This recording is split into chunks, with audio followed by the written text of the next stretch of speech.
I'm going to, oh, thank you. Okay, I'm going to go ahead and get started. So welcome to the School Psychology Program at Sac State. And so I'm going to start by telling you a little bit about our program's mission. So the mission of the Sac State School Psychology Program is overall to promote positive learning and life outcomes for children and adolescents. And so our program really emphasizes that, the fact that we're there for children, and that's our number one goal, is to advocate for them and nobody else. And so the program also engages in research, spreads knowledge, and promotes culturally competent practice, professional and community services that advance school psychology practices, both in Sacramento, in the United States, and internationally. And so if you're here and you're wondering, I wonder if school psychology would be for me, is it something that I would enjoy? I can talk to you a little bit about some of the things that they do. So it's really a career that allows you to make a positive difference in the lives of children and adolescents and support the mental health needs of students specifically. You get to collaborate with educators, parents, community members, and mental health professionals. You get to work to help improve school climate and policies, use research-based evidence to inform decision-making, and then assess students' behavioral and learning needs in order to determine the best ways to help them. And so who are school psychologists? They are mental health professionals. So they do a lot. That's like just one hat that they wear. But some of the other hats they wear and things they do are, they administer social emotional assessments. They do group and individual counseling with kiddos.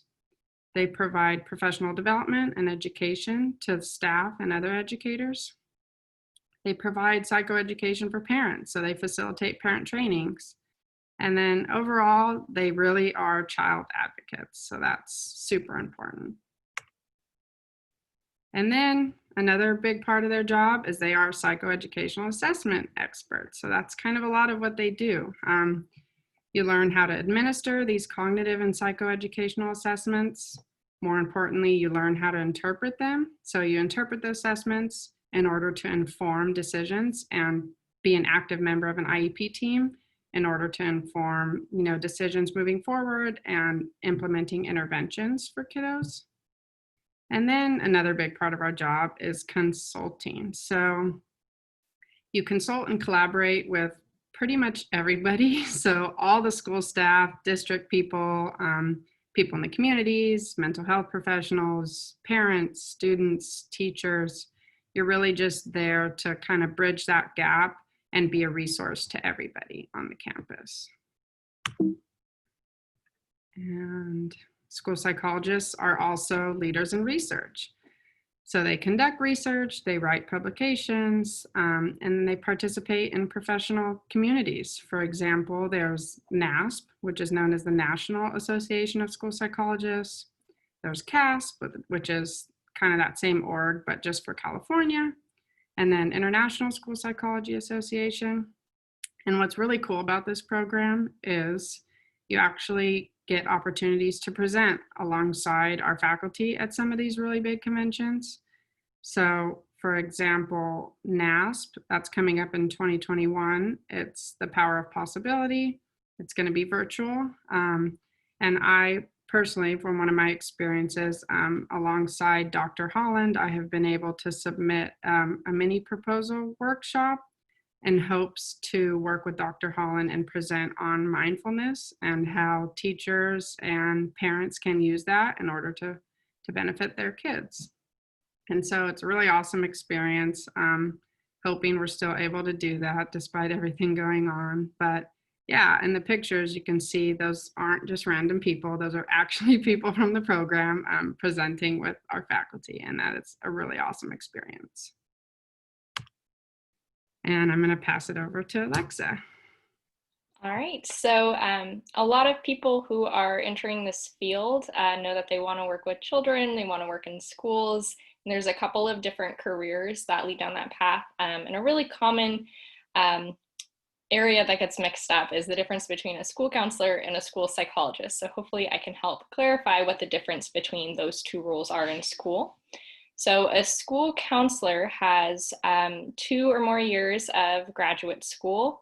As a school psychologist, you would be doing at least 3 years of graduate school. Both are trained in education, but school counselors are trained in counseling, while a school psychologist is trained primarily in psychology. We also do some counseling. School counselor responsibilities include individual and group counseling, career planning, and course scheduling.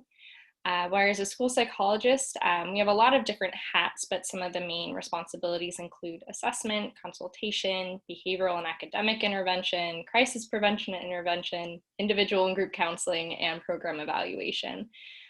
So we're pretty heavily involved in the schools, but you can see there is a little bit of overlap in that counseling side with school counselors. And school counselors are generally, one more bullet point. School counselors are generally employed in public schools and university advisement centers. And for school psychologists, we're employed in a variety of different settings. We can go to the next slide, look a little bit more in depth. So most school psychologists work in the public school setting, about 86% of them. 10% are in college and universities, 8% in private schools, 7% work in private practice outside of the schools, 6.7% in faith-based schools, and then hospitals, state departments of education, and other settings make up the remainder. So what do our school psychologists look like? So right now, the field is primarily white and female. As you can see by your presenters here today. So in the field, it's 90% white, but at Sac State, there's a really big emphasis on that diversity and ensuring that we are training school psychologists who look like the students that they represent and have a similar cultural background and experience and can relate to those students. So at Sac State, it's 68% white, almost 20% Hispanic Latino, 2% Black, and then 10% Asian American Pacific Islander. So there's definitely a big effort through Sac State to try to balance out those numbers and make them more representative of the students that we're serving. There are also almost 18% in 2010 were over 60 years of age. Which is important because that means they're reaching retirement and potentially opening up some new positions for graduate students. So I'm sure many people in the current conditions that we're going through and looking at graduate school, you're wondering, am I going to get a job after I graduate? So I'm here to tell you that it's looking good for school psychologists. So there's currently not enough graduates to meet demand. Right now in 2017, there was less than 1% unemployment rate, so highly employable. The median salary in 2017 was $75,000. The best paid at $98,000. I would say there's definitely salaries over $100,000 now. And it was also rated number 2 in best social services job. So go us. There is projected growth is really fast as well. So projected growth is 19%, which is much faster than average between 2014 and 2024. So we're still expecting some growth to occur. And one of the best job prospects will be those with a specialist degree, which is what you could receive here in our program, or a doctoral degree in school psychology.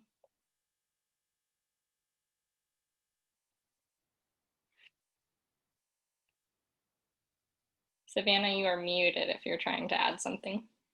Can you still see the PowerPoint? Yes, you can. Okay, it disappeared for me. Okay. Go ahead and go to the next slide. Thank you. So focusing more on our program here at Sac State and what you can expect. So why you should choose Sac State. We are NASP approved until 2025. We have a really great program. And NASP sees that. So that definitely helps you too with your later, if you want to be nationally credentialed, having that under your belt is really helpful. We're also an accredited training program by the CCTC. And then in 3 years, you can earn 2 degrees. You can earn your master's degree and your education specialist degree in school psychology, along with your PPS credential, which is what allows you to work in K through 12 schools. One of the largest perks of Sac State in this area, and the reason that I chose this program was for the clinic that is on campus. So we have a center for counseling and diagnostic services, which is located in the same building that you take all of your classes. And you start off, meeting with students and doing some testing. And then by your second year, you're doing full diagnostic cases. You're meeting a student, doing a full battery of tests, and providing them recommendations as well. So that's while you're still in school, being supervised by our faculty and getting feedback. And it's something that not a lot of programs offer. So that makes our interns, once you start working in the school, makes them very high demand because they come out with more training than a lot of other programs. Many other programs, you might be learning that on the job. You start out in school and you hit the ground running. So this gives you a little bit more support and feedback. So when you go out, you're really well prepared. There's also a couple of additional licenses that you can get that the program sets you up well for. So one is your licensed professional clinical counselor, so the LPCC. Which allows you to practice counseling in a private setting. So if you were looking at maybe like an MFT program, you're interested in counseling, that can kind of give you a similar experience. And that is something that I'm pursuing right now. So doing some additional coursework and supervised experience this year so that I can apply to get my license later on. You can also get your licensed educational psychologist, your LEP. Which is, I don't know that you need to do much more in the program, but I think 2 years working full-time afterwards, you can apply for that. And that would allow you to set up your own private practice as a school psychologist and do testing outside of the schools. This program can also set you up well to get a doctorate in the future. So we have preferred admission to Sac State's Doctorate in Educational Leadership program. And they have relationships with UCSB PhD school psychology program. So you're set up well if you'd like to continue on and do something a little bit more research focused as well. And another huge perk of this program are our faculty members. And I cannot promote this enough. Our faculty are really supportive and they're there for you 100% of the way, and you're taking classes with them throughout all 3 years. So you really get to know them and they get to know you as well. So I think they're an excellent resource, and having those close relationships is a huge benefit in your training and setting you up for your future and your goals. So they're just a wonderful resource. So I'd like if they could pop on real quick and introduce themselves. Dr. Brock, would you like to start? Sure. Happy to do so. Hi, I am Steve Brock. I am the program coordinator and also a UC Davis graduate. Yay. And yeah, I'd like to thank all of you for coming today. Thank you. Dr. Holland, would you like to go next?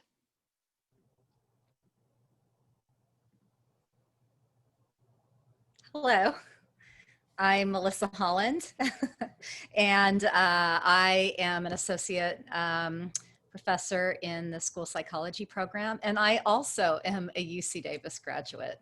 So go Aggies, but go Hornets. All right. Dr. O'Malley?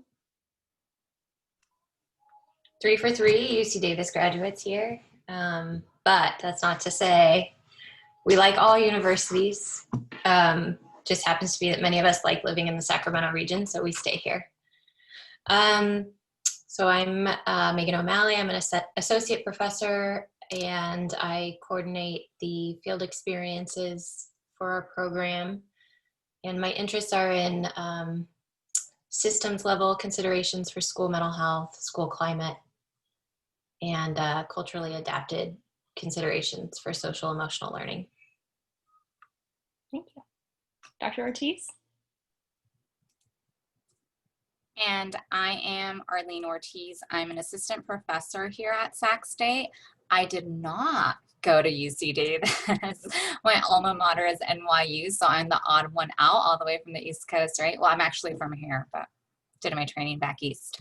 And my interests have to do with assessment of dual language learners and, you know, just utilizing non-biased, culturally responsive methods for assessment. So yeah, welcome. Thank you.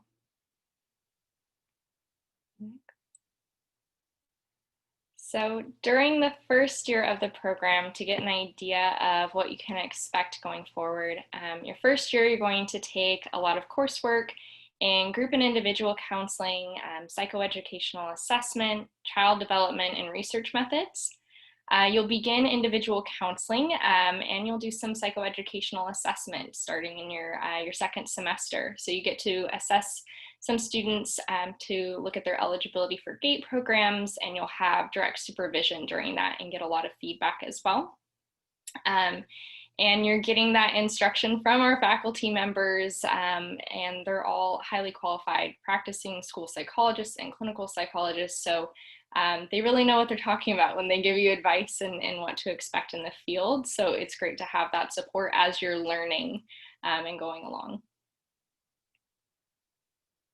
In your second year, you'll take more courses in psychoeducational assessment, behavioral assessment and intervention, academic interventions, and much more. So you really start to dive into the clinical side of things. You'll also begin working in the field with practicing school psychologists and participate in IEP and SST meetings. And if those acronyms are a little scary for you right now, don't worry, you'll hear them a lot, become second nature. You'll start observing in classrooms and run individual and group counseling sessions. So you get that time in the schools to really see what the job is like and observe people working in the schools. You'll also conduct psychoeducational assessments, diagnostic cases in our clinic with direct supervision, instruction, and guidance. So like I mentioned before, that's a pretty unique feature of the program. It can really help support you once you're ready to leave the nest. And then you finish at the end of your second year, if you're full-time, you'll finish with a master's in education school psychology. And then your third year, you'll work as an intern. And like I mentioned, our interns are in high demand because of our experience in the clinic. So those positions are usually paid. So you'll work as an internship in a local school district, and you'll get more guidance and supervision from your supervisors in the school, and then also from our faculty members as well. And you'll begin work on your EDS thesis or project. You'll complete units and coursework to further prepare you for your future career and just kind of wrap up those loose ends. And then you'll graduate with your EDS degree and your PPS credential. One huge benefit as well of being in this program is that we do use the cohort model. So we all come in as a group together and we all take the same classes together. So you develop a really close bond, and I'd say one of the great things about this program is that the faculty really encourage and help promote that. So in your first semester, you'll notice this picture on the left is outside in some bark. We do a ropes course our first semester as a bonding experience and learning more about group counseling and the group process. And I'd say pretty much everyone in the program will tell you that's a turning point in bonding with your cohort and becoming really close as a group. And this program is, it's not a competitive program. It's about collaboration. It's about forming relationships and consulting with others and having those relationships, because that's what it's like out in the field. Thank you, Dr. Valley. Once you're out in the field, you're consulting with teachers, your administrators, with other school psychologists. So the emphasis isn't to get straight A's and be the top of your class. The emphasis is to form relationships with people that you can depend on once you're in the field and you can go to collaborate. All right, and then I'll pass it back off to Savannah. We'll get into all the nitty-gritty details. Very well said, Alexa. Thank you so much. Okay, so moving forward, let's say you're like, yep, I'm totally interested, I'm in. So how are you going to apply? I'm going to go through those details. So applications for next fall, which would be starting August of 2021, are going to be due in February. And there's kind of two major steps. So first you fill out the university application, so like the CSU application, and that's due by February 1st. And then that kind of sends you to the supplemental application where you have to submit more stuff. And that's due by February 15th. And some people have a hard time finding that, so I have attached the link here.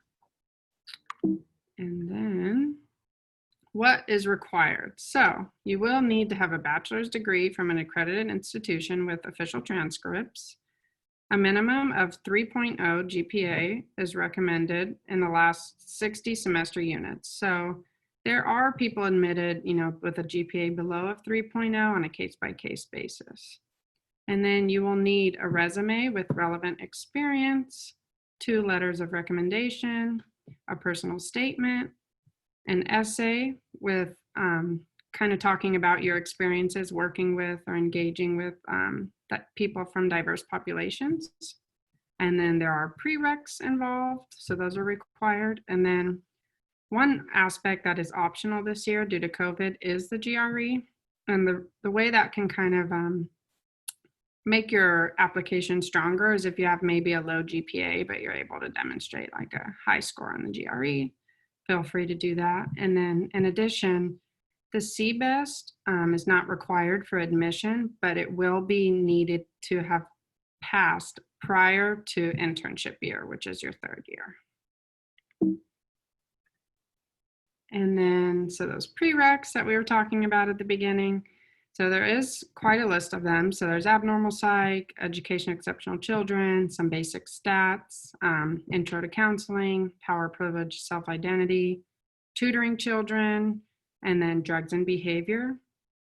What's important to note here is the faculty is flexible when it comes to this, in the sense that, let's say you didn't take an intro to counseling course, but you have some experience doing actual counseling, and you can argue that you have met the kind of like those guidelines and those goals that you would have gotten in the class, but you got that with hands-on experience. And so that can count to meet those coursework requirements. For example, I came from UC Davis with psychology and education. There was no class offered for tutoring children, but I was a tutor for 2 years. And so I kind of met those requirements, and that was totally acceptable.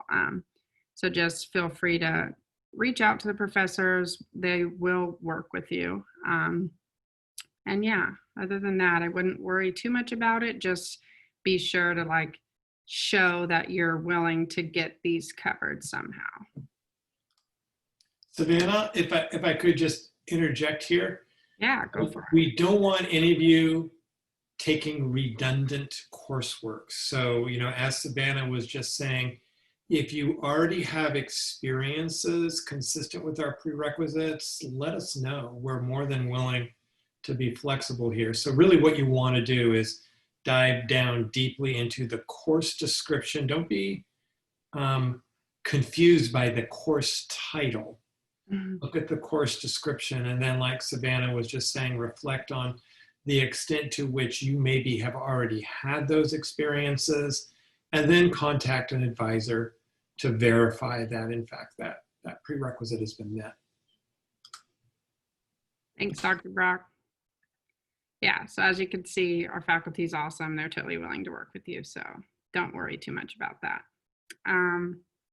So in terms of the application and interview, tips that we can give you is, first, you do want to be able to demonstrate high performance. So in demanding programs, maybe from your university, that might look like having a good GPA, or having references from, people that you've built relationships with, such as your professors, or maybe you went to school like UC Davis where the classes are so big, so you didn't really build a lot of relationships with professors, but you did, work, and you had good relationships with employers, so they can speak to kind of your strengths. And in addition, just show progress toward those prerequisites, and that might look like, oh, hey, I don't have these, but I am willing to sign up for that in the upcoming semester. And so that really shows that you're just actively willing to get those taken care of. And then it's important to know what school psychologists do. So they do a lot and wear a lot of different hats. And so just being able to kind of distinguish what Alexa was talking about earlier, how they are very different than school counselors, and just demonstrating that knowledge in the interview is crucial. And then prepare questions to ask your interviewers. Be curious, show that curiosity, and overall show excitement. This program really wants people who are excited to make a positive difference in the lives of children and be those child advocates. And then just keep in mind that the interview does conclude with a writing sample. And so in terms of acceptance and graduation rates, so overall, about 50% of applicants are usually interviewed. So let's say 80 applied, usually around 40 get an interview. And so the stats look like about 42% are admitted overall. And then the 3-year graduation rate is 80%. And if I'm not wrong, the only reason that's not 100 is because there is a part-time track. So people might not get to that goal of graduating within those 3 years. And then here's kind of a breakdown of who your advisor would be based on last name. And so this applies from when you're starting to look at the program and you're interested in applying, and through the application process, and even after. So the same person that I reached out to when I was first applying is still my advisor, and that's who I'm able to go to when I have questions about anything. So feel free to jot down their email or phone number, because this really is who you can contact if you need anything through the application process.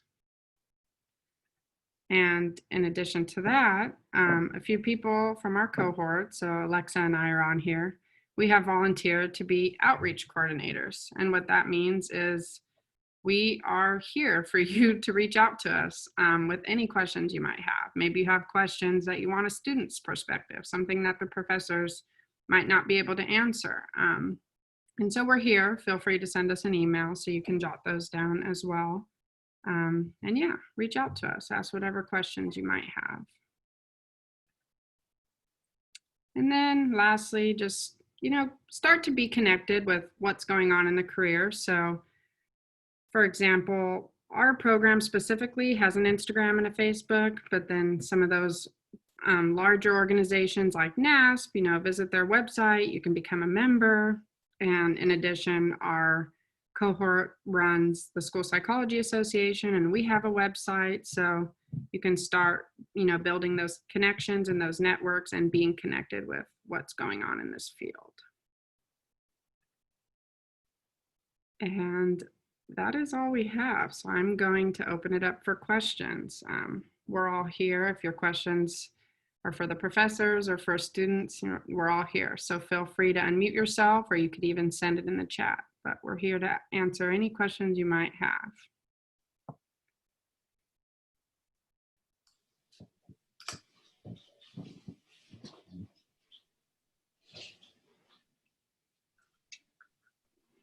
I have a question for the students. Yeah. I just wanted to ask you guys, from a student perspective, what's your guys' favorite thing about kind of the education you're receiving right now? That's a good one. There's a lot of favorites. Let's see. I think I would say, especially with COVID, my favorite thing right now is the fact that in the safest way possible, we are still able to go to clinic and to get those experiences of assessing children in person and being supervised. And so that has been really awesome because everything else is online. And I would say overall, the other thing I love is how hard our professors have worked to make sure that we are getting the same quality education that we would have gotten if this was in person. And so those are two things I really appreciate right now. Alexa? Yeah, absolutely. Second that on all the work that the professors are doing, because I know it's, we feel stressed out. They have so much more to handle. I would say one of my favorite things about this program is that the development of the program, they've somehow figured out to push you just enough so that you're progressing, but never too far that you're going to fail. So I think it might have been Dr. Holland who described it as building the plane while flying it? So you're learning these skills and getting the education, but at the same time, you're doing hands-on work and it all kind of connects together. So that's been one of my favorite parts, because you talk about something in class one day and then the next day you're looking at a child and you're like, oh, I see what we were talking about. So just the way that they've set up the program to really feed back and forth in those aspects has been really beneficial.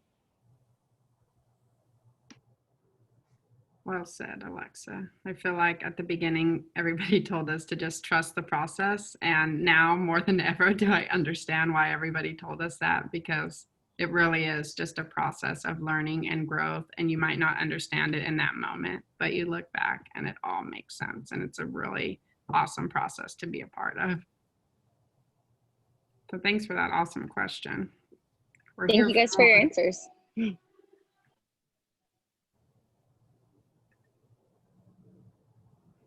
I have a question.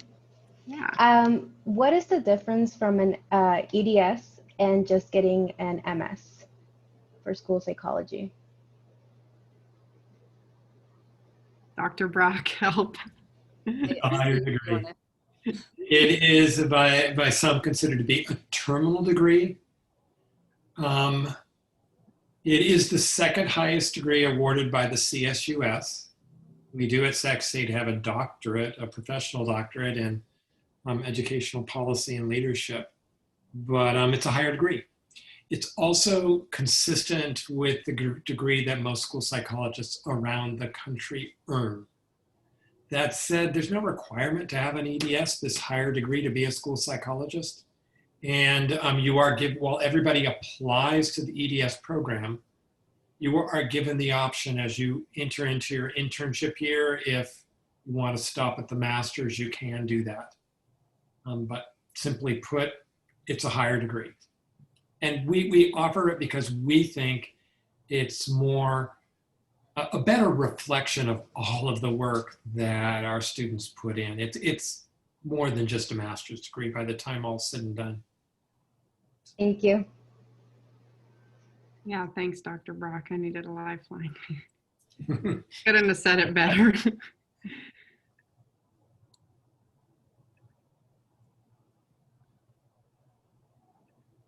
Any other questions coming to mind? We're always here. You have our emails now if you don't think of any now, but yeah, go ahead. As far as the application goes, I've been working through the CSU application just to Sac State. And so it allows you to select the EDS in the master's program, but it doesn't allow you to select the PPS credential at the same time. Is that something that we add on later? This is the Cal State Apply application? Yeah, it's for the CSUs in general. Oh, good. Okay, so that's new that they're letting you do that. So yeah, just make sure you select the EDS option. That should be the only one available on your Sac State application. And, you know, I don't know what's going on with the CSU application. Pretty much, unless you already have a graduate degree, you're applying to both the degree and the credential program automatically anyway. Okay. So I think you're okay. Okay. Thank you.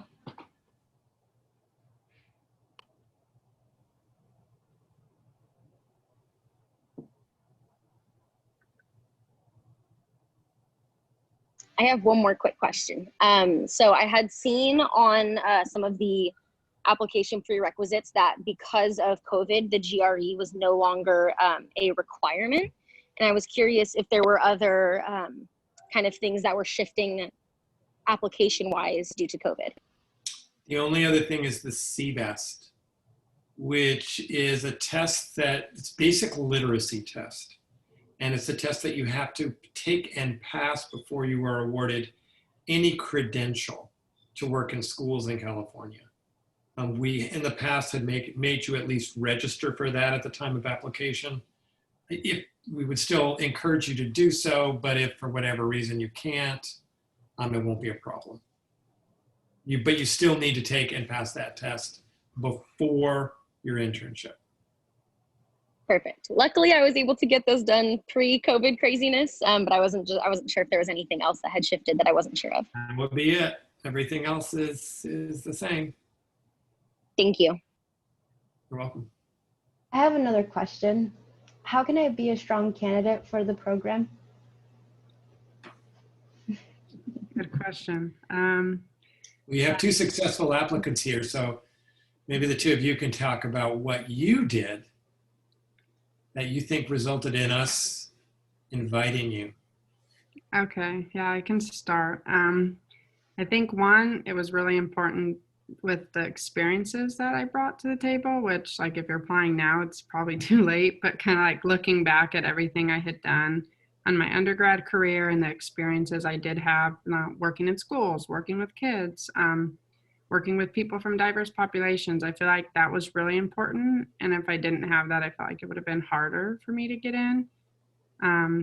I also had a little bit of research experience working with like an autism research study at UC Davis. And then I think what might have made it stronger in the interview was I did prepare a lot in the sense that I was really well versed on what a school psychologist did. And Dr. Holland was impressed. She was like, oh, you know what you're talking about, good, because you'll be surprised at how many people, don't really nail that. And that can be like kind of an immediate turnoff. So yeah, I would be pretty well spoken on what school psychologists do. And then, yeah, that's all I can think of off the top of my head. Maybe Alexa has others. Yeah, I would say my experience was more limited with schools. I had done some tutoring, but I hadn't really worked in schools as much. But I had a lot of research experience in working with kids with autism and doing social skills groups with them. So because school psychologists wear so many hats, I think you can find experience in a lot of different areas. But definitely any work that you have with children, have with communities that are, working with neurodevelopmental disorders, working with diverse communities, things of that nature can be really beneficial. And then I second what Savannah said about knowing what a school psychologist does. I remember coming in and being like, yeah, I'm ready to write reports every day, which is maybe not the most glamorous part of the job or the part that people look forward to, but just knowing that's a reality of the job and what you'll need to do on a daily basis. Just having that kind of realistic view of what you'll be doing as well. The application itself is weighted where we look at different things. We look at grades, we look at letters of recommendation, we look at linguistic and cultural competence, but the single biggest factor, which is 30% of the total evaluation, is the interview. And within the interview, as Savannah was talking about, you being able to demonstrate to your panel, which would be a faculty member, a second-year graduate student, and a practicing school psychologist, that's our ideal panel, that you know what school psychology is all about and what school psychologists do. And if you can do that like Savannah did with Dr. Holland, impress them with, whoa, this person knows what they're getting into, that's really big. And I would add, it's became more apparent than ever that communication skills are really important. So I would say the earlier that you're able to demonstrate that, it's a big part of the job. You work with a lot of different people, and the ability to communicate professionally, but also work with kids is really important. So yeah, working on those communication skills as well. And those become pretty apparent in the interview. Yeah, what a great question. Thank you so much. Yeah, thank you. Yeah. That was really helpful. I needed that. Okay, good. And if you're looking for resources to better understand the profession, two things. One, find a school psychologist. I have a feeling some of you may know a school psychologist. And if you do, talk to them about school psychology. The other is NASP, the National Association of School Psychologists, www.nasponline.org. Again, www.nasponline.org. And they have really good descriptions about what school psychology is all about. And they're aimed at individuals like you that are interested in applying to the program. And if you're having a hard time speaking to an actual school psychologist, feel free to reach out to some of us, because we're starting to gain our networks and have contacts of people who'll probably be willing to talk to you about what their job looks like. Along those lines, the more people you talk to, the better. One of the cool parts about the job is you do, to a substantial extent, get to kind of make it your own. There's a lot of independence in school psychology practices. So the perception that one school psych may have may be very different from another. So, you know, don't put all of your eggs in one basket, so to speak, and define the perception by the experiences of a single psychologist. So Savannah has a good point. You know, reach out to graduate students and faculty and as many people as you can to get a broad, well-rounded understanding of the discipline. Yeah, that's a good point, because it does look very different from district to district. You can talk to one school psych and then you talk to another one. She's like, I don't do that, or I never have time to do that and stuff. So it does look very different. So I agree, that would be a really good idea. Even last night in our internship seminar, some of our students were talking about how many assessments that they were working on right then. And one of the students said, well, I'm running 4 groups and have, 5 or 6 individual counseling cases. And so it was just interesting to see, even within the internship experience, some of the variety of focus that some of the interns were engaged in at this moment. Yeah. An example that I experienced was, we're learning how to do like functional behavior assessments right now. And we have to do one with our fieldwork supervisor. And when I started talking to the school psych, you know, I'm learning about it. So I assume that that's a big part of what school psychs do. And as soon as I brought it up, she was like, I don't do those. We have a behavioral analyst that does that. And I was like, oh, sorry. I thought school psychs did that. So it just really varies.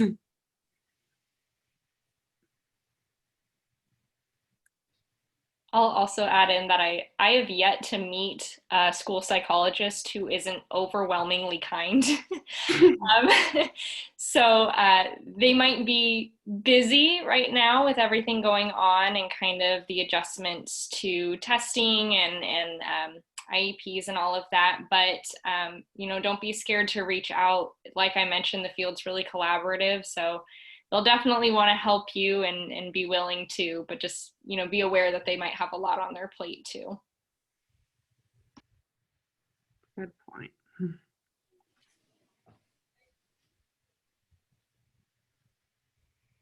Do you guys have an enrolling admission? A rolling admission? Mm-hmm. Yeah. So we only, our applications are due February 1st, and then we select those for interview. Interviews will likely happen in March, and then that would be for the next upcoming fall that you would be enrolled. Thank you. And a primary reason for that is our courses are sequenced, and so the courses build upon each other. And so therefore we can't have a rolling admission, because then you would be taking courses that wouldn't build upon the prior course. And because of that is kind of the reason that you're able to experience this cohort model. Everybody comes in together and for the most part moves along the program together, which is also a really neat experience. Like, there's nobody else in the world that will understand truly what you're experiencing other than the other 19 people that you're experiencing it with.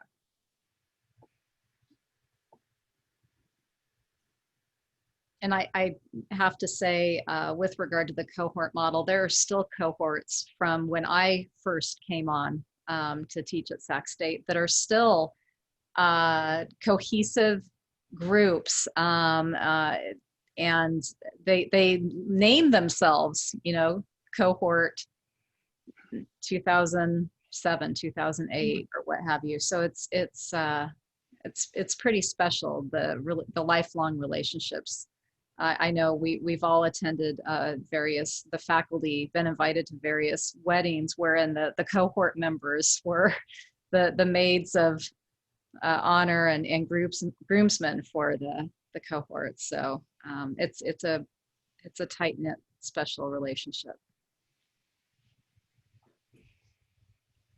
That's really special. Thanks for sharing that, Dr. Holland.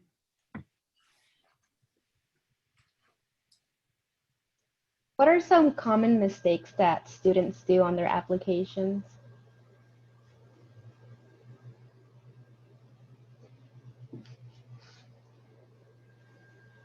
I don't know if there's common mistakes, but I can tell you that in the last few years, the Office of Graduate Studies has been very rigid about the application being complete.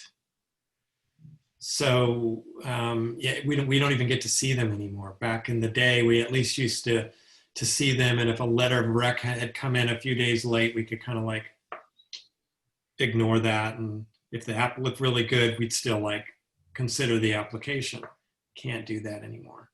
So you need to make sure you meet all the deadlines well in advance, and if one of your letters of rec comes in late, we won't even get to see the application. So I guess the answer to your question would be waiting till the last minute to do some elements and it not being complete by the deadline.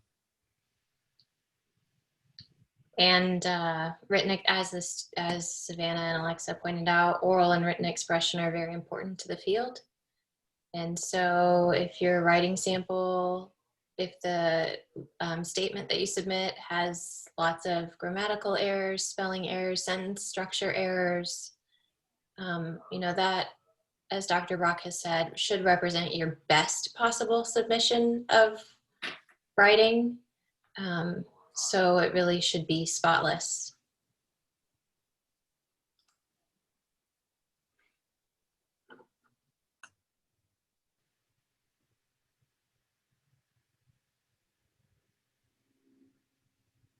I have a question. I believe Savannah mentioned that at the end of the interview process, there is a writing sample. Could you tell me what that looks like or what to expect from it? Is there like a specific prompt? Is there a word limit kind of thing, a time limit, those kind of things? Yeah, there is. And I would imagine we'll still be under the COVID restrictions. And so what will happen is there will be a web page that will open and you'll submit it just like you were submitting it as an assignment. There is a prompt. The prompt doesn't, it's a school-related prompt. There isn't a right answer to it. It's more of a spontaneous writing sample. We assume that what comes in with your application has been reviewed multiple times. This is just sort of an extra check by you're given like a 30-minute window to write a brief or prompt. And it's just an extra check to make sure that you have those strong written language skills that Dr. O'Malley has appropriately mentioned are very important to doing this job. Okay, great. Thank you. I wouldn't stress too much over it, Melissa. It's not a high stakes measure. If you're a decent writer, spend 30 minutes, respond to the prompt, show us that you can put coherent thoughts down on paper and you'll be good to go. Perfect. Thank you so much.